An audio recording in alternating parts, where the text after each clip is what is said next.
வணக்கம். நான் ரம்யா கமல். பொதுவா ஆடி மாசம்னாலே தமிழ் பஞ்சாங்கப்படி மிகவும் சிறப்பு வாய்ந்த மாதம். அது ஏன்னு தானே கேக்குறீங்க. ஆடி மாசத்துலதான் ஆடி அமாவாசை, ஆடிப்பெருக்கு, ஆடி வெள்ளிகள்ல கோயில்கள்ல கூழ் ஊத்துறது மாதிரியான பல விஷயங்கள் நம்ம செய்யறோம். அதுக்கெல்லாம் காரணம் என்ன? ஆன்மீக ரீதியான காரணங்கள் மட்டும் இல்லாம அறிவியல் ரீதியான காரணங்களும் இதற்கு இருக்கு. அது எல்லாம் என்னன்னு தெரிஞ்சுக்கணும்னா இந்த வீடியோ ஃபுல்லா பாருங்க. நான் உங்களுக்கு தெளிவா எக்ஸ்பிளைன் பண்றேன். சரி, ஓகே. ஆடி மாதம்ங்கிறது பொதுவா பெண் தெய்வங்களுக்கு மிகவும் உகந்த மாதமாக கருதப்படுது. அதுலயும் குறிப்பா ஆடி வெள்ளி அன்னைக்கு அம்மன் கோயில்கள்ல பொங்கல் வச்சு வழிபட்டோம் அப்படின்னா நம்ம நினைச்சதெல்லாம் நடக்கும் அப்படின்றது ஐதீகம். இது ஒரு புறம் இருக்கட்டும். ஆடி வெள்ளிங்கிறது, அதாவது ஆடி மாசத்துல வர ஆடி வெள்ளிங்கிறது புனித காலத்தின் தொடக்கமா கருதப்படுது. இந்த புனித காலத்துல தர்ம காரியங்கள் மிகவும் செஞ்சோம் அப்படின்னா நம்ம குடும்பத்தை அது காக்கும் அப்படிங்கிறது நம்பிக்கை. அதனாலதான் பசியால வாடுற மக்களோட பசியை போக்கணுன்றதுக்காக இந்த ஆடி வெள்ளிக்கிழமைகள்ல அம்மன் கோயில்கள் எல்லாம் கூழ் ஊட்டி பசியால இருக்கிற மக்களோட பசியை தீர்த்து புண்ணியத்தை தேடிக்கிறாங்க. அதுக்கப்புறம் ஆடி அமாவாசை. ஆடி அமாவாசை எல்லா மாசமும் தான் அமாவாசை வருது. ஆனா ஆடியில வர அமாவாசைக்கு மட்டும் என்ன சிறப்பு? பஞ்சாங்கப்படி ஆடி மாதத்துல சூரியன் கடகராசியில இருப்பாரு. கடகராசின்றது சந்திரனோட வீடு. அமாவாசைனா என்ன? சூரியனும் சந்திரனும் இணைவதுதான் அமாவாசை. இந்த மாசத்துல மட்டும் சூரியன் சந்திரனோட வீட்டிலேயே வந்து இணையும் போது உண்டாகும் அமாவாசைங்கிறதுனால இந்த அமாவாசை மிகவும் சிறப்பானதாக கருதப்படுது. இது ஆன்மீக காரணம். அறிவியல் ரீதியான காரணம், மற்ற அமாவாசைகளை விட இந்த ஆடியில வர அமாவாசையப்போ சூரியனோட ஈர்ப்பு விசையும் சந்திரனோட ஈர்ப்பு விசையும் மிக மிக அதிகமா இருக்கும். அதனாலதான் இந்த ஆடி அமாவாசைங்கிறது மிக மிக முக்கியத்துவம் வாய்ந்ததா கருதப்படுது.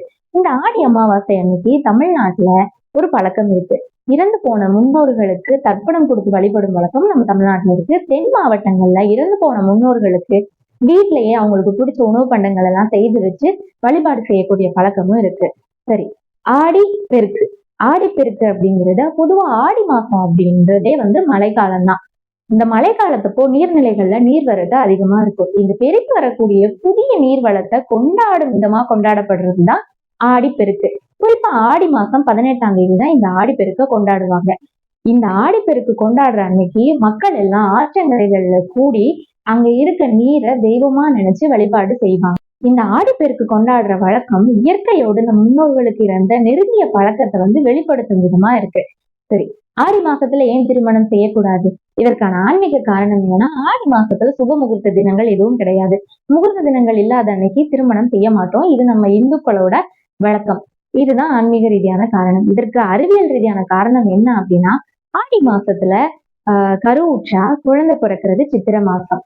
இப்போ சித்திரை மாதம் குழந்தை பிறந்தா அந்த பிறந்த சின்ன குழந்தையால சித்திரை மாத வெயில தாங்க முடியாது. அதனால அந்த குழந்தை பிறப்பை தள்ளி வைக்கணுன்றதுக்காக தான் ஆடி மாசம் திருமணங்கள் எதுவும் செய்யறதில்லை. இது ஒரு புறம் இருக்க, இன்னொரு காரணமும் இருக்கு. ஆடி மாசம்ங்கிறது மழைக்காலம். பொதுவா ஆடிப்பட்டம் தேடி விதைன்னு சொல்லுவாங்க.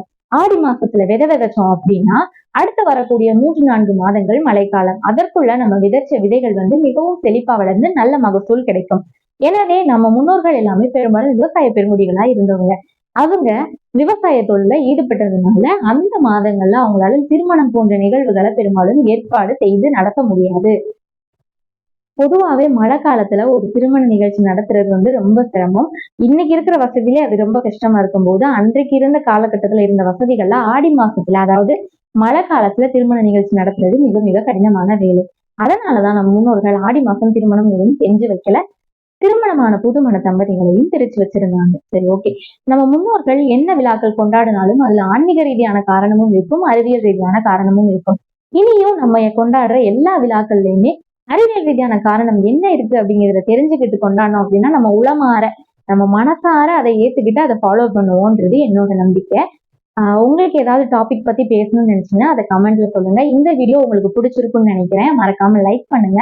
என்னோட சேனலை சப்ஸ்கிரைப் பண்ணி சப்போர்ட் பண்ணுங்க. தேங்க்யூ. மீண்டும் ஒரு வீடியோவில் சந்திக்கலாம்.